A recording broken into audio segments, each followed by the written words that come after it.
The title of Duke of Rothesay and the other Scottish titles which I've had the honour to carry for so long, I now pass to Catherine. The question shaking royal watchers is not whether Prince William will one day be king.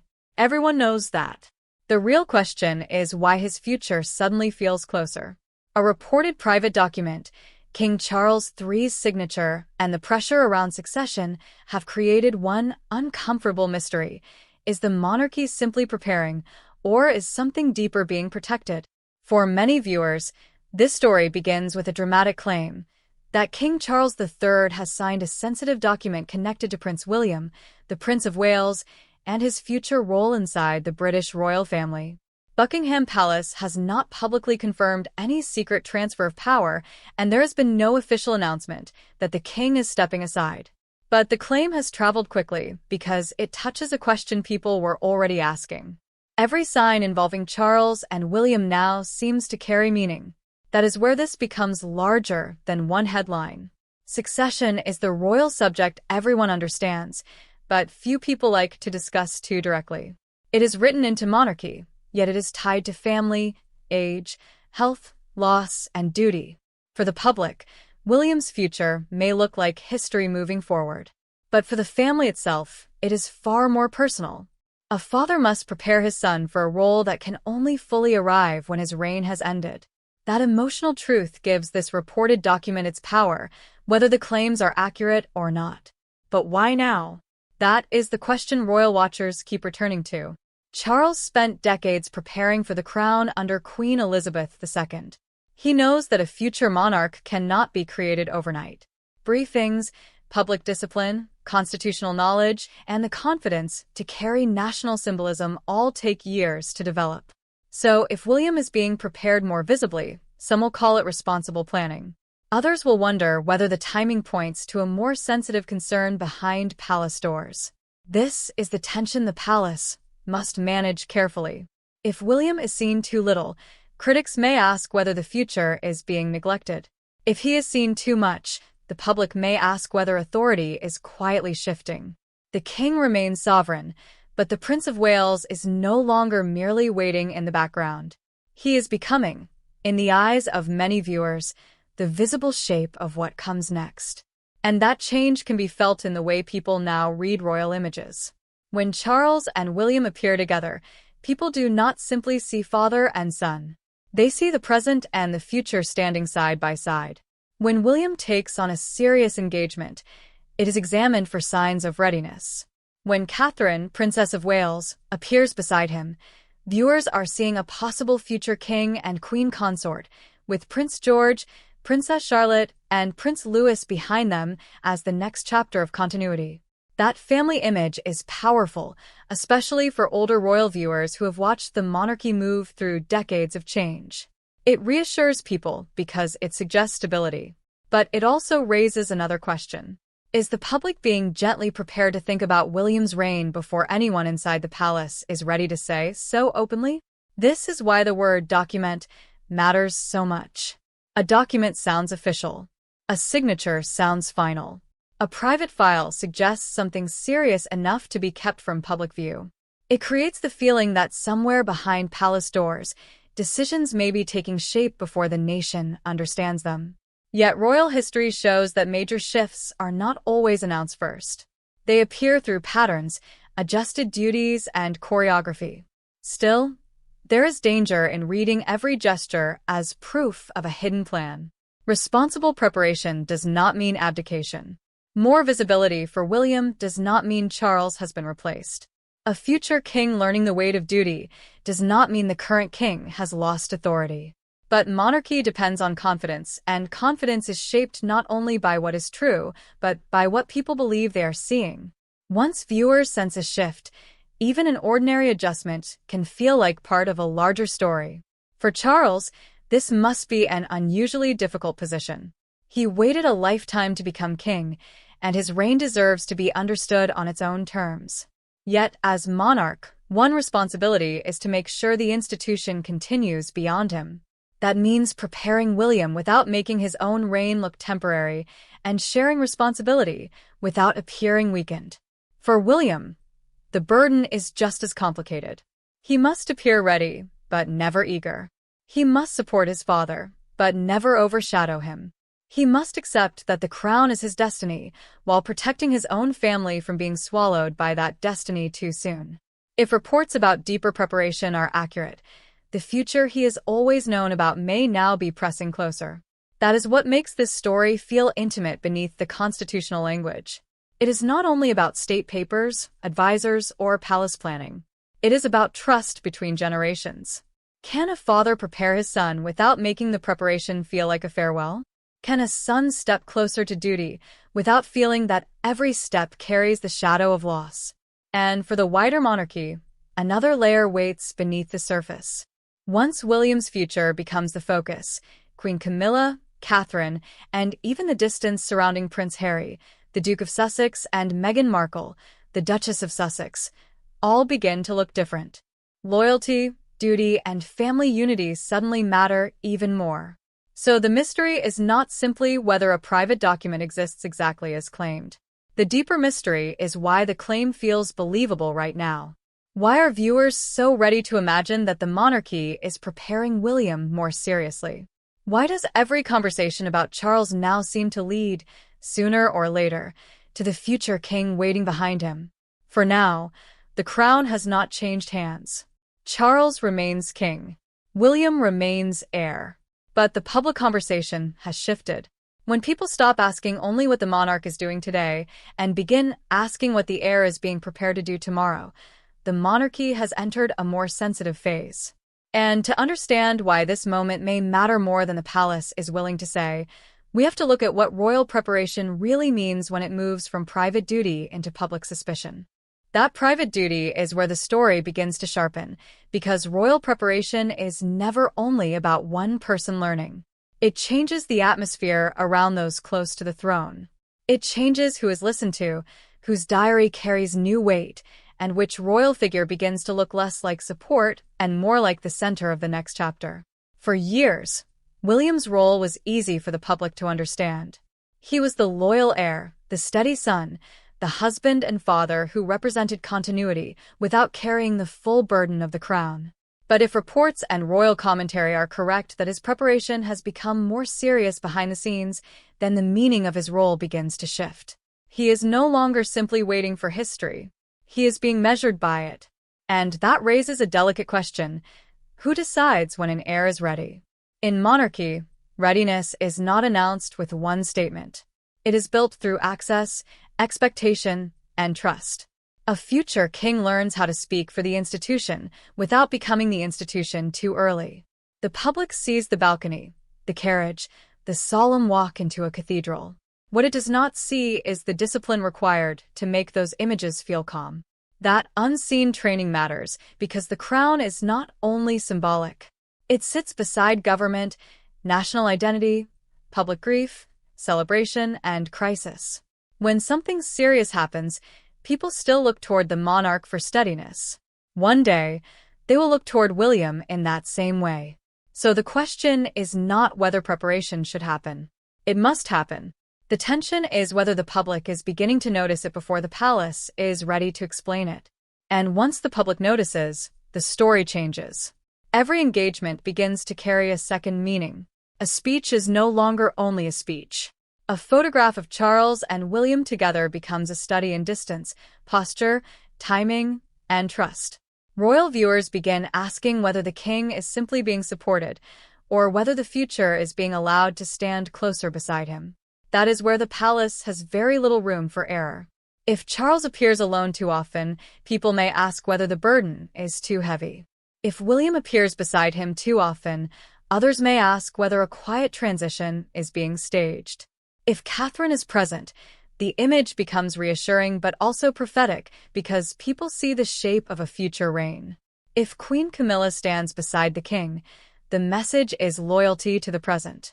Each image tells a different story, even when no one says a word. This is why older royal audiences are so sensitive to small details. They have watched enough royal history to know that the palace rarely explains change before it has already begun. Royal roles are introduced, adjusted, softened, and strengthened over time. The monarchy moves through choreography first and language second. So, when the public senses a pattern, it may not wait for confirmation. But here is the complication. Preparation can look like pressure, even when it is meant to create stability. For Charles, allowing William to grow into more visible responsibility may be wise, but it also risks creating a painful comparison. The king is still reigning, still serving, still carrying the crown. Yet the public naturally gives attention to the next generation because the future always creates curiosity. That does not mean people are rejecting Charles. It means they are trying to understand what comes next. For William, the danger is different. If he appears too prepared, critics may call him ambitious. If he appears too cautious, others may wonder whether he is ready. If he is serious, they may call him burdened. If he is warm, they may call him polished for kingship. Almost every part of his public life can be interpreted through succession. Catherine's role deepens this tension because she gives William's future a human face. The public does not imagine him as a solitary king. It imagines a household, William and Catherine at the center, George learning slowly, Charlotte and Louis growing up within the same inheritance of duty and scrutiny. That family image reassures viewers, but it also reminds them that royal preparation is not confined to one man. Was this really about one reported signature, or about a family being drawn closer to history? That question matters because the emotional center of this story is not paperwork. It is timing. If Charles prepares William too late, the monarchy risks uncertainty. If he prepares him too early, the family risks living under the shadow of a future no one wants to rush. This is the burden monarchy places on fathers and sons. They must discuss tomorrow while trying not to make today feel like an ending. Camilla's position also becomes more sensitive. She has spent years helping Charles establish his reign after a lifetime of scrutiny. Any suggestion that William's future is moving closer may reassure some viewers, but to others it can feel like the public is already looking beyond the king. And then there is the wider royal family. The absence of Prince Harry and Meghan from frontline royal life means the working monarchy appears smaller and more dependent on those who remain. That places greater symbolic weight on William and Catherine. It also makes continuity feel less like a broad family system and more like a narrow bridge leading from Charles to William to George. That narrow bridge is both powerful and fragile. It gives the monarchy clarity. The line is visible. The future is easy to understand. But it also means any pressure on the king, the heir, or the Wales family feels bigger. When viewers see fewer central figures carrying more duty, they become more alert to signs of strain. A missed appearance, a careful statement, or a stronger role for William can quickly become part of a larger theory. This is how public suspicion grows, not always from evidence, but from atmosphere. The palace may know the difference between ordinary planning and dramatic change. Advisors may understand what is procedural, what is symbolic, and what is speculative. But viewers see patterns. They hear reports. They compare images. They ask whether the royal household is telling the whole story or only the part it believes the public can safely absorb. The reported document matters because it has become a symbol of hidden preparation. It may not prove the most dramatic claims. It may not mean Charles is stepping aside. It may not mark any secret transfer of power, but it has exposed a real anxiety that the future of the monarchy is being shaped in private while the public is being asked to trust the silence. For some, that silence feels dignified. For others, it feels evasive. And for many longtime royal viewers, it creates one urgent question. If William is being prepared more deeply, who inside the palace is guiding that process? Because behind the visible story of father, son, and succession, another force was beginning to come into view. The quiet influence of those who may not wear the crown, but understand how power moves around it. If that quiet influence was beginning to matter, then the story was no longer only about Charles and William. It was about the people around the crown who understand a difficult truth. Monarchy is personal in public, but institutional in private. A king may wear the crown, and an heir may carry the future, yet the path between them is shaped by advisors, family voices, household officials, and rules most viewers never see. This is where the reported document becomes more interesting as a symbol. Buckingham Palace has not publicly confirmed the dramatic claims surrounding it, and it remains unverified whether any secret paper exists, in the way some headlines have suggested. But the idea works because it points toward a real pressure. Behind every calm palace image, there is a system designed to prevent confusion before confusion reaches the public. And the question is this: who inside that system would be most concerned about William being ready? The obvious answer is Charles. But the deeper answer may involve the institution itself. The monarch is never just a father making private decisions for his son. He is also the center of a structure that must remain stable through illness, absence, crisis, and scrutiny. If royal commentators are right that the palace has become more focused on continuity, then the motive may not be fear. It may be discipline. Fear creates panic. Discipline creates planning. And in the royal world, planning can look cold from the outside because it deals with emotional realities in practical language. A father thinks about his son. An advisor thinks about procedure. A courtier thinks about timing. A communications team thinks about how the story will look if one detail escapes too early.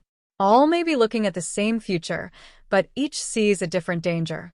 For the king, the danger is appearing weakened. For William, it is appearing impatient. For the household, it is appearing unprepared. And for the public, the danger is feeling that something important is being hidden. That is why senior royal figures matter in this story. Princess Anne has long been viewed by many observers as one of the family's clearest examples of duty without performance. She represents discipline, steadiness, and the old belief that service continues even when the personal cost is heavy. If someone like Anne is part of the wider conversation around continuity, the focus would likely be practical rather than sentimental. But was this about personal loyalty, or was the institution quietly protecting itself? That question is uncomfortable because monarchy turns family into service. A son becomes an heir. A wife becomes a future queen consort. A child becomes a symbol of national continuity before he fully understands the burden. In that world, love and responsibility are never entirely separate. William's position is therefore more fragile than it may appear. The public often sees him as steady and ready. But readiness in royal life is not only about experience. It is about knowing how to hold silence when people demand answers, how to reassure a country without revealing too much, and how to carry family pressure without allowing it to disturb the institution. Those skills are learned under years of observation, and pressure has been building from more than one direction. The royal family has faced health concerns, reduced numbers of working royals, strained relationships, and a media environment that no longer waits politely for palace confirmation. Now, silence creates headlines. A missing detail becomes a theory. A cautious statement becomes a clue. A private adjustment becomes the beginning of a transition in public imagination. That is why William's preparation cannot be treated as a private matter only. It affects the entire royal household. If his role expands, staff may begin to look toward him differently. Journalists may compare his tone with Charles's. Supporters may feel reassured. Critics may ask whether the palace is managing public feeling before admitting how much has changed. And somewhere inside that tension sits Camilla. Her role is not to compete with the future. It is to strengthen the present reign. But the more the public focuses on William and Catherine, the more carefully the palace must protect the image of Charles as an active sovereign. For Camilla, standing beside the king is not only support. In a family built on symbols, her presence is also a message that the current reign remains central.